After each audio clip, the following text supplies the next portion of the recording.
Bismillahirrahmanirrahim. Bismillahirrahmanirrahim. Assalamualaikum warahmatullahi wabarakatuh. Alhamdulillah.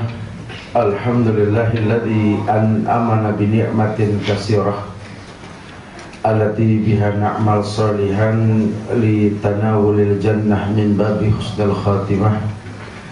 Innal hamdalillah nahmaduhu wa nasta'inuhu wa nastaghfiruh wa na'udzu billahi min shururi anfusina wa min sayyiati a'malina. May yahdihillahu fala mudilla lahu wa may yudlil fala hadiya lahu. Asyhadu an la ilaha illallah wahdahu la syarika lahu wa asyhadu anna Muhammadan 'abduhu wa rasuluh. Ya ayyuhalladzina amanu taqullaha haqqa tuqatih wa la tamutunna illa wa antum muslimun. Ya ayyuhan nasu taqu rabbakumul ladzi khalaqakum min nafsin wahidah wa khalaqa minha zawjaha wa bassa minhuma rijalan katsiran wa nisaa wattaqullaha alladzi tasaaluna bihi wal arham innallaha kana 'alaikum raqiba. Ya ayyuhalladzina amanu taqullaha wa qulu qawlan sadida yuslih lakum a'malakum wa yaghfir lakum dhunubakum wa may yuti'illaha wa rasulahu faqad faza fawzan 'azima. Amma ba'du, fa inna asdaqal hadisi kitabullah wa khairal huda huda Muhammadin sallallahu alaihi wasallam wa syarral umuri muhdatsatuha wa kullu muhdatsatin bid'ah wa kullu bid'atin dhalalah wa kullu dhalalatin finnar.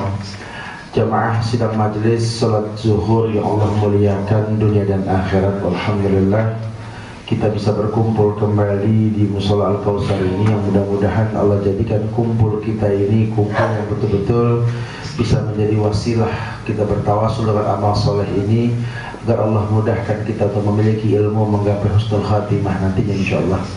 Jamaah yang Allah muliakan, kita akan mulai mengkaji sebuah kitab yang cukup tebal, kitab Fawaidul Fawaid, kitab yang ditulis oleh Al-Allamah Ibnu Qayyim Al-Jauziyah. Adapun pentahqiq kitab ini Syekh Ali bin Hasan Ali Al-Halabi, salah seorang ulama dari Yordan yang murid langsung, yang salah satu murid yang terbaik daripada Syekh Albani. Mudah-mudahan manfaat insyaallah. Jamaah yang Allah muliakan, sebagaimana buku para ulama dikedepankan bab-bab khusus, yaitu bab tauhid, bab ikhlas hanya untuk Allah. Karena memang tidak mungkin bisa memetik sebuah kemuliaan tanpa kita mengerti apa yang diinginkan oleh Allah. Secara umum sering disampaikan bahwa Allah menginginkan manusia untuk tetap dalam keadaan iman, bertakwa kepada Allah dan beriman dengan yang Nabi bawa. Ya ayyuhalladzina amanu taqullaha wa aminu birasulih. Karena janji Allah, yu'tikum kiflain min rahmatih, Allah pasti berikan dua kemuliaan rahmatnya. Nah, rahmat Allah ini akan selalu datang dalam kehidupan manusia manakala manusia mengikat diri dengan Allah dengan ikatan yang kuat.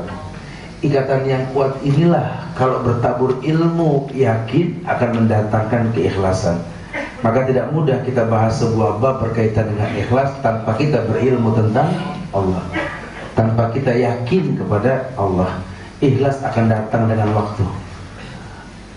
Ihtadaw, surat Muhammad ayat 17, ketika Allah kabarkan kepada manusia, walladzina ihtadaw zadahum hudan wa atahum taqwa. Walladzina ihtadaw zadahum hudan wa atahum taqwa.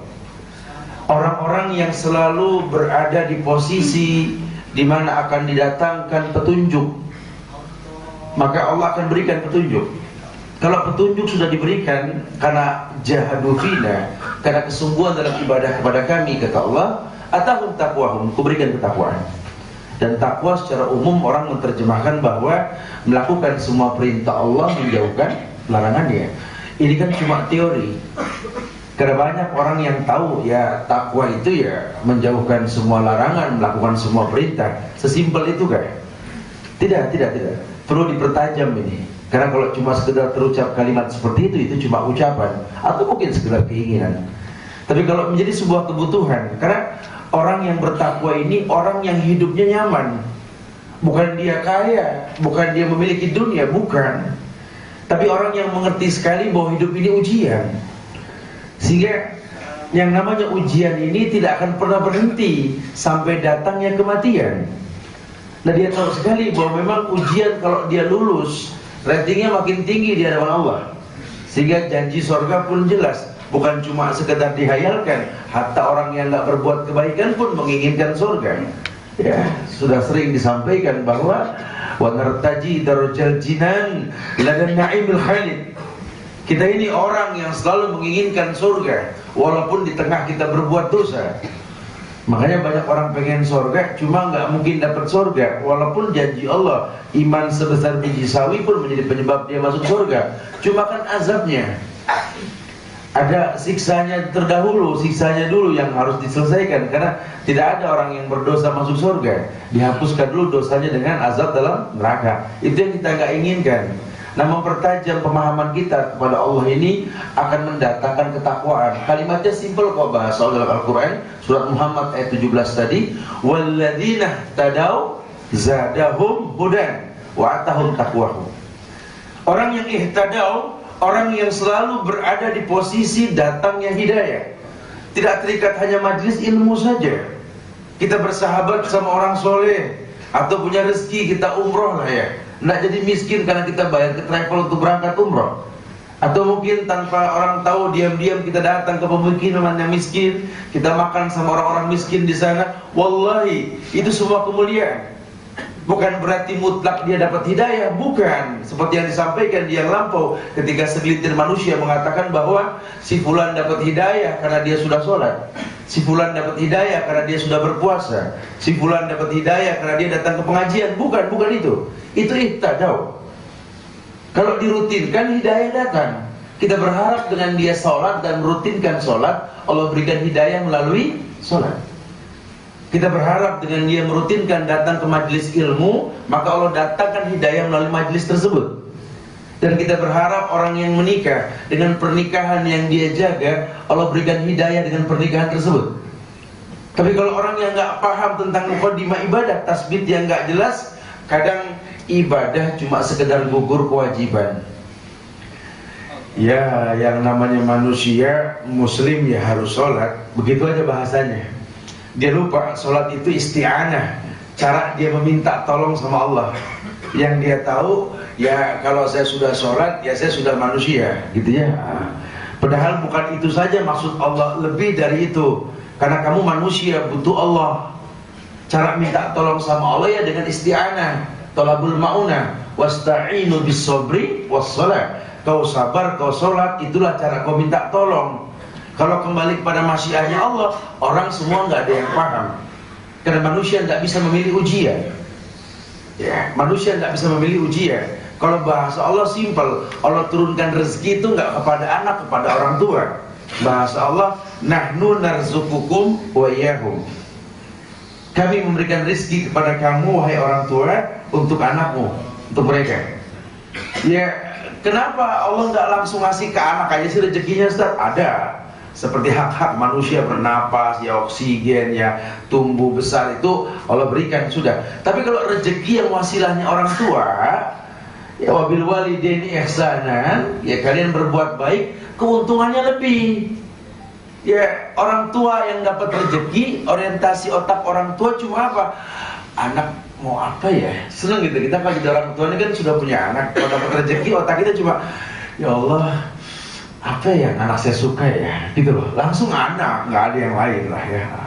Tapi kalau anak langsung dapat rezeki, nggak ada anak, apa ya orang tua saya mau, jarang.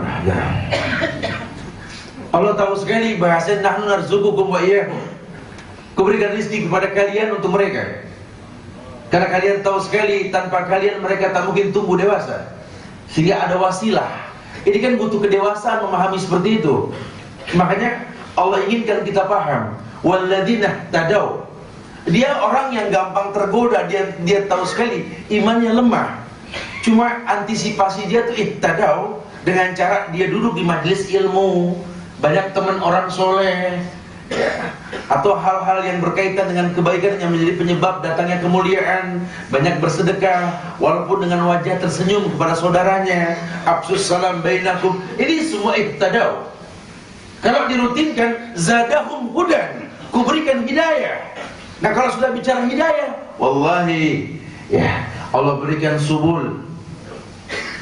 Walladzina jahadu fina lanahdiyanahum subulana. Tadi subul kan jamak dari sabil, jalan yang satu. Tapi kalau sudah betul, selalu Allah berikan kemungkinan yang banyak dalam hidup ini, sehingga hidup ini bukanlah siksaan, tapi hidup ini media di mana manusia bisa memilih apa saja yang Allah siapkan. Selama memang itu halal, lakukan. Karena akan menjadi bagian dari sebuah sabab datangnya kemuliaan yang merupakan bekalmu menghadap Allah nanti. Tapi kalau kamu tak mengenal Allah, ya kau manfaatkan fasilitas Allah menciptakan dunia ini. Kau merasa berbuat baik dengan membantu orang, kau merasa berbuat baik dengan membuat sebuah karya cipta, tapi hubunganmu dengan Allah buruk.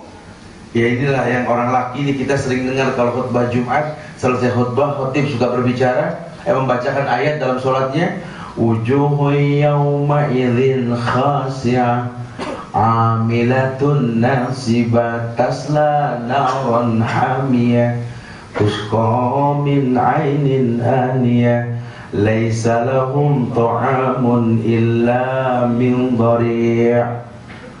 Lihatlah Allah katakan ada wajah yang tertunduk malu di hadapan Allah nanti.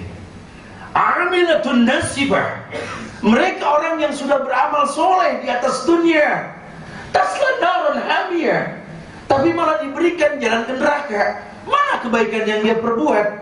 Urwatul wusqanya tidak betul gitu loh. Makanya di kitab Fawaidul Fawaid ini Ibnu Qayyim coba meraut tajam pemahaman tentang hubunganmu dengan Allah. Bukan kamu yang membahagiakan Allah, tugas Allah membahagiakan kamu gitu loh. Jadi jangan kita anggap kalau kita sudah sholat rame gini nih, selesai kita bubar. Waduh, ini Allah senang dan hari. Kenapa? Yang sholat rame? Enggak. Kita yang senang harusnya. Dengan makin jumlah jamaah banyak ini, akumulasi nilai ibadah kita lebih. Dan makin yakin sekali perusahaan ini makin jaya karena masyarakatnya, penduduknya atau yang bekerja di sininya dekat sama Allah.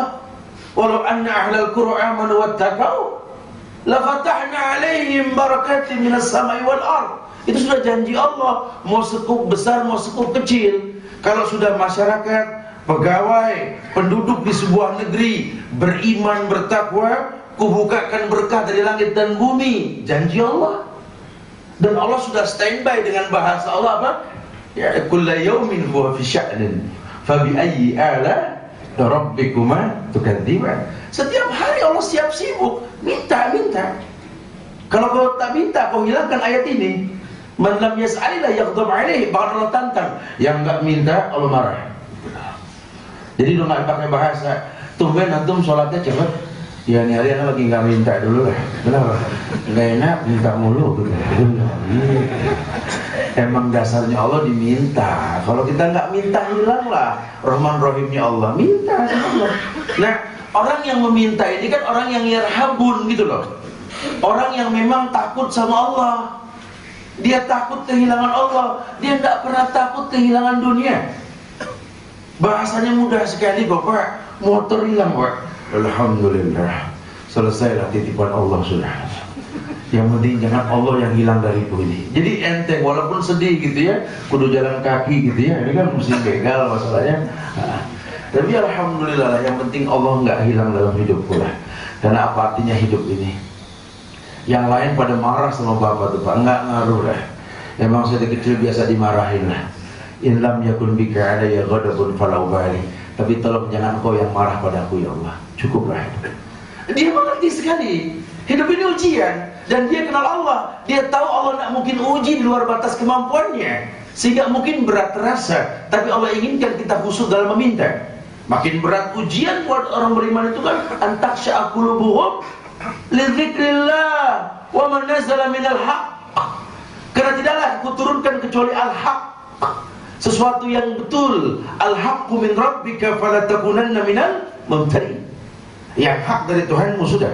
Tidak mungkin Allah membuat sebuah takdir yang kejam, kecuali para produser bodoh yang mengatakan takdir itu kejam, gitu ya. Nah, ada takdir yang kejam, cuma kita nggak paham yang Allah mau. Ya, kalau Allah sudah takdirkan, terkadang ini tidak mengenakan. Mungkin melalui kamu akan jadi enak, itulah. Terkadang ini merupakan sebuah kenikmatan, tapi kamu harus manage, karena kalau tidak ini mataul gurur, ya, kenikmatan yang mendustakan kamu. Banyak orang yang merasa nikmat dengan hidup, terlena, akhirnya lupa fungsi dirinya. Dulu siapa kamu? Orang yang penuh dengan masalah. Wa rafa'na laka dzikra, ku angkat masalahmu karena zikirmu. Sekarang sudah tak punya masalah, kau nggak pernah berzikir. Itu masalahmu sebenarnya, ya. Allah berikan masalah, kau ingat sama Allah. Kau tak memiliki masalah, kau lupakan Allah. Kayaknya mendingan dia bermasalah dah. Ya, seperti apa? Seperti contoh orang yang sakit, ya. Dia kalau sakit start ingat Allah dan nggak pernah lupa. Duduknya Bismillah. Mau minum pun Bismillah. Keringat dingin, Subhanallah. Temennya nyaut, dia mendingan sakit kan, bagus agamanya gitu. Sehat lupa Allah dia. Kadang-kadang manusia seperti itu, ya. Makanya kalau kita renungkan, ada kebaikan di balik penderitaan yang kita rasakan. Asa an tuhibbu syai'an wa huwa syarrun lakum wa asa an takrahu syai'an wa huwa khairun lakum. Syekh mengatakan ketaatan kepada Allah ini akan menenteramkan jiwa dan raga. Bahwa dia tahu sekali bahwa yang namanya Allah ini tidak akan pernah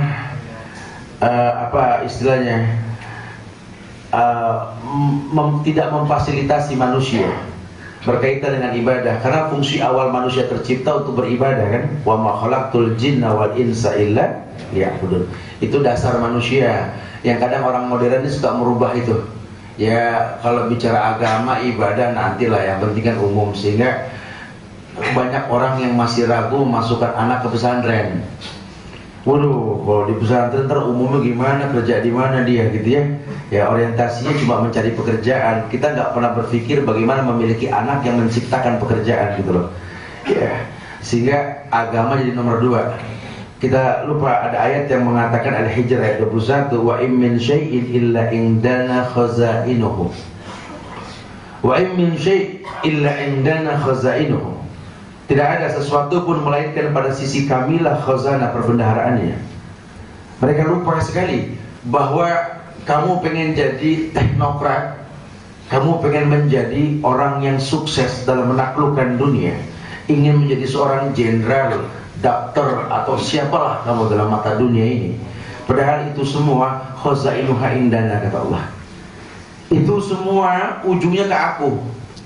Ilayal masir, kepada aku tempat kembalinya. Sehingga kalau memang targetmu menaklukkan dunia, dunia ini milik siapa? Allah. Kamu ingin menjadi seorang ahli untuk mencari tambang dimanapun kamu berada, itu tambang milik siapa? Allah. Kamu lupa bahwa Allah janjikan kemuliaan, rezeki dari dalam bumi dan dari atas langit sana.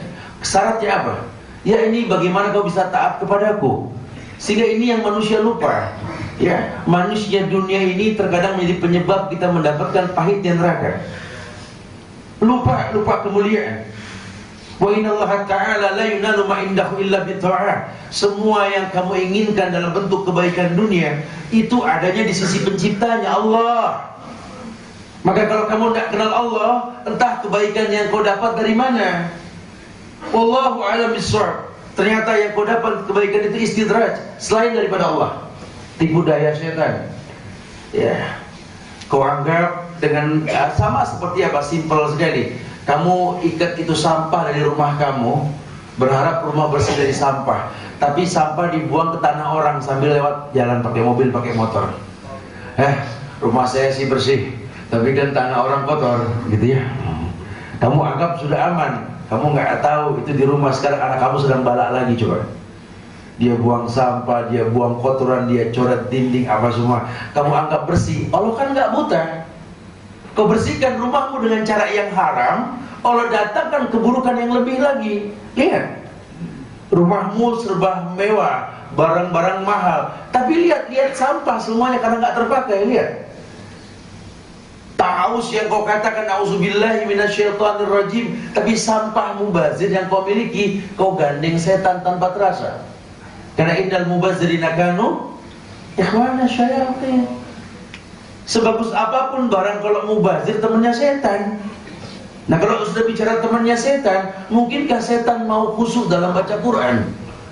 Mungkinkah setan mau khusyuk dalam bersedekah, dalam ibadah? Lah, perhatikan mereka. Sehingga apa yang mereka miliki nggak mendatangkan kehusyuan. Karena salah pikir karena nggak kenal Allah. Dia lupa sekali kalau dia ikat dirinya dengan Allah. Allah Maha melihat semua yang kau perbuat. Ya'lamu kha'inatal a'yun wa ma tukhfis sudur. Ketika kau telangak celiuk merasa aman membuang sampah dengan bahasa yang mudah tadi, Allah melihat. Allah tahu sekali likulli syai'in sabab. Semua memiliki sabab, sehingga keburukan yang kau rasa ulah sabab keburukan yang kau buat. Al-jaza bi jinsil amal. Kau korupsi waktu, komitmen jam 8 masuk pulang jam 4, kau masuk jam 10 pulang jam 2. Teman cincir, tanda tangan gitu ya. Ya waktu sedikit nilai sama bulanannya. Kamu pikir aman, kau lupa gara-gara perbuatanmu ini pengeluaranmu tambah. Ternyata akhir bulan anakmu sakit, mobilmu rusak, ya, rumahmu terkena gempa retak atau apalah. Ya, tetap Allah akan targetkan itu, karena nggak ada yang bisa menahan matahari terbit. Siapa yang bisa menahan matahari terbenam? Siapa yang bisa menahan malam menggeser siang? Atau siang menarik malam? Nggak ada yang mampu. Allah tahu semuanya. Manusia cuma menjalani, bahasa beliau begitu. Kamu tinggal menjalani. Kuberikan rezeki kepada kamu, kerja kamu yang jujur. Kejujuran itulah yang akan membuat rezekimu berkarakter gitu loh. Sehingga peluang yang kau keluarkan karena Allah, ibadah yang tak kau tinggalkan karena aktivitasmu, itu yang akan menjadi daging yang bersih dalam diri anak-anakmu, sehingga tumbuh mereka dengan daging yang halal. Ketika orang tua berkata sesuatu yang baik, mudah dia menerima, tidak pernah menentang. Apalagi ketika dia dewasa nanti, karena tahu sekali kullu lahmin nabata min sukhtin anaru haqqu bi. Dia yakinkan setiap daging yang tumbuh dari barang yang haram, neraka lebih berhak. Maka ini bukan permasalahan pengen dipandang atau gimana oleh manusia, bukan, urusannya ke Allah. Antum biasanya datang agak lambat, tumben on time ini. Ya ini urusannya ke Allah lah sekarang ini. Kalau dulu urusannya ke manusia, sekarang urusannya ke Allah ini. Karena saya khawatir sekali, jangan-jangan nih banyak kejadian-kejadian yang tak terduga ini ulah tingkah laku saya sendiri, Pak. Ya, jangan anggap Allah ini tidak merespon sabab yang kita lakukan. Karena pemayak misqala dzarratin khairan yara wa ya'mal misqala dzarratin syarran yara. Semua ada balasannya. Orang ini berilmu tentang Allah. Dia tahu sekali wa in min syai'in illa indana khazainuhu. Dia pahami ayat ini yang Allah katakan tidak ada sesuatu pun melainkan pada sisi kami khazanahnya, perbendaharaannya. Sehingga apa sih di dunia yang kau minta kalau bukan ada di sisiku, gitu kata Allah. Maka orang yang berilmu tentang Allah tahu sekali. Bukan sekedar iftaratu alaih, melakukan yang faraid, yang wajib kepada Allah, yang faridah. Bukan. Kalau yang wajib itu lumrah standar, tapi bagaimana memahami kewajiban yang Allah perintahkan menjadi sebuah perintah yang indah. Ini yang menyebabkan ihtadau zadahum hudan. Sehingga dia akan selalu di posisi bagaimana kemudahan dari Allah datang. Kalau sudah dia mudah melakukan sebuah kebaikan, datanglah ketakwaan. Ya, jangan cuma sekedar khayalan pengen jadi orang yang bertakwa di hari tua nanti, atau anak-anak kita jadi orang yang baik agamanya di mana dia berada nanti. Demi Allah, kalau sabab nggak dibuat, wallahi ketakwaan sulit untuk didatangkan. Maka kita berharap sekali fawaidul fawaid, yakni berkaitan dengan hal-hal yang berbeda dalam kehidupan yang menunjang kemuliaan husnul khotimah yang kita hayalkan akan datang dalam kehidupan kita insyaallah. Ya jamaah yang Allah muliakan, demikianlah bab ketaatan kepada Allah akan menenteramkan jiwa dan raga. Ternyata betul sekali, wa in tattaqullah yu'allimukumullah. Kalau kalian bertakwa kepada Allah, kata Allah, Allah akan berikan ilmu kepada kalian. Sehingga banyak hal yang tadinya kita nggak tahu, Allah datangkan pemahaman yang betul kepada kita. Wallahu musta'an. Insyaallah mudah-mudahan sepintas yang disampaikan ini manfaat, mendatangkan kasih sayang Allah kepada kita secara batiniah, Ya, kita mengerti sekali bahwa ada aturan di balik perintah dan musibah Allah dengan memahami semua yang Allah berikan kepada kita. Fadhal, mungkin silahkan ada yang mau bertanya, silakan. Akhirul da'wana alhamdulillahirabbil alamin. Fadhal. Ya, waalaikumsalam warahmatullah. Mau tanya terkait dengan berkunjung kepada orang Nasrani atau non-Islam yang meninggal dunia. Batasan-batasannya sampai mana? Kan biasanya kalau kita ke keluarga itu, kalau sama muslim kan semoga almarhum diberikan surga. Kalau ke non-muslim bagaimana? Ayo, ada etika dalam muamalah ma'annas, berhubungan dengan manusia sampai kematian mendatanginya, gitu ya. Ayo, Islam berikan aturan main yang indah, bahwa kita ini diperintahkan untuk berhubungan dengan seluruh manusia, mewarnai semua manusia. Allah tidak batasi lebah untuk mengambil sari dari bunga mana saja, ya. Kita pun sama, karena amsal Islam ini seperti lebah, ya. Orang Islam ini seperti yang ditulis dalam Al-Quran itu tentang an-namal, ya, tentang lebah. Orang Islam seperti lebah yang hinggap di batang mana saja, nggak merusak, mengambil sari pati daripada kembang yang ada. Kita sudah berteman hatta sama orang kafir, karena Rasulnya mengirim surat kepada para pemimpin kafir untuk ada hubungan, tapi hubungan dengan manusia tanpa merusak hubungan dengan Allah. Bagaimana Ustaz kalau seandainya orang kafir tersebut sudah meninggal atau sudah mati? Bagaimana etika kami untuk mendatangi mayitnya, gitu ya? Akhi fillah, yang disyariatkan dalam Islam ini mendakwahi orang kafir, sehingga ada hadis larangan untuk tidak mendatangi mayit orang kafir ketika dia sudah mati. Jadi kalau perlu sebelum dia mati, dia sakit, kita banyak menjenguk dia. Ya, sunnahnya itu. Nabi terus merutinkan datang kepada pamannya Abu Talib menjelang wafatnya itu.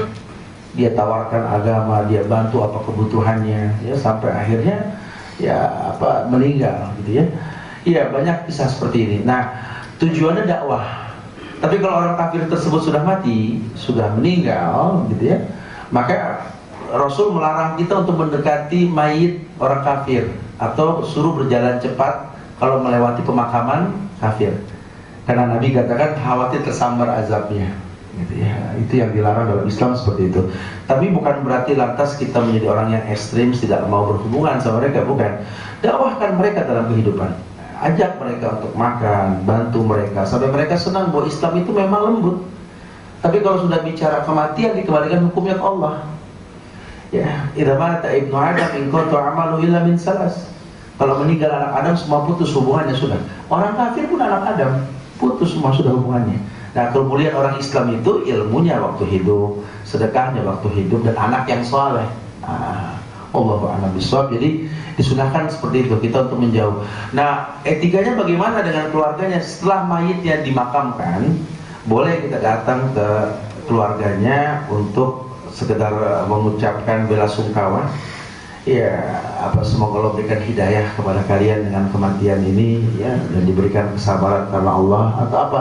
Tapi bukan mendoakan yang berkaitan dengan kenikmatan dengan agama mereka. Allah yahdi, Allah yahdi. Makanya boleh, bukan berarti kita nggak mengunjunginya. Ya, tunggu mayitnya sudah nggak ada baru kita datang. Karena ada dalil yang mengharamkan kita dekat dengan bangkai orang mati. Wallahu a'lam bishawab. Fadhal, silakan yang lain lagi. Naam, antum. Waalaikumsalam warahmatullahi wabarakatuh.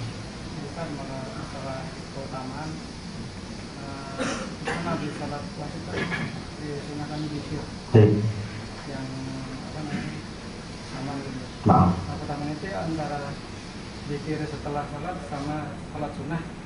Kalau kita terburu-buru gitu. Barakallahu fiik. Akhi fillah, Nabi hanya mengatakan tahrimu takbir wa tahlilus salam. Yang namanya sholat dimulai dengan takbir, diakhiri dengan salam. Namun mustahab beliau menghimbau untuk kita berzikir, bertasbih, bertahmid, bertahlil, sekedar itu saja, sehingga tidak memberatkan ba'diyahnya. Tetapi kalau memang ada kewajiban yang harus kita lakukan, ini beda bab. Jangan sampai yang sunnah ini membuat lambat kewajiban yang kita lakukan, sehingga ulama nggak menyalahkan kalau selesai sholat ada kewajiban yang perlu kita lakukan, mempercepat sunnah atau menambah dengan sunnah yang lain, seperti itu. Wallahu a'lam bishawab. Barakallahu fiik. Ya, Assalamualaikum warahmatullahi Waalaikumsalam warahmatullahi. Pertanyaan terkait dengan adanya jamaah di satu masjid gitu. Nah. Jadi yang pernah saya dengar tidak ada 2 jamaah di dalam satu masjid. Baik. Nah. Bagaimana jika suatu ketika kita dalam perjalanan musafir melakukan jamaah? Melakukan jamaah. Akhi fillah, hadis tentang masalah tidak ada jamaah kedua dalam sebuah masjid raya itu sahih. Ya, tetapi masjid yang memang telah ditentukan imam. Nah, sehingga seperti contoh yang paling mudah lah Masjidil Haram, Masjid Nabawi. Makanya selesai maghrib itu ada ceramah, ya, itu nggak mengganggu orang yang sedang sholat jamaah kedua ketiga karena hukumnya sunnah berjamaah yang berikutnya. Sehingga dia bisa memilih tempat untuk nggak terganggu. Tapi kalau seandainya tidak ada imam khusus, ya, maka ulama memakruhkan adanya rutinitas kegiatan yang mengganggu ibadah seseorang. Karena hukum asalnya ini wajib sholat berjamaahnya itu, sehingga aktivitas yang lain tidak boleh mengganggu.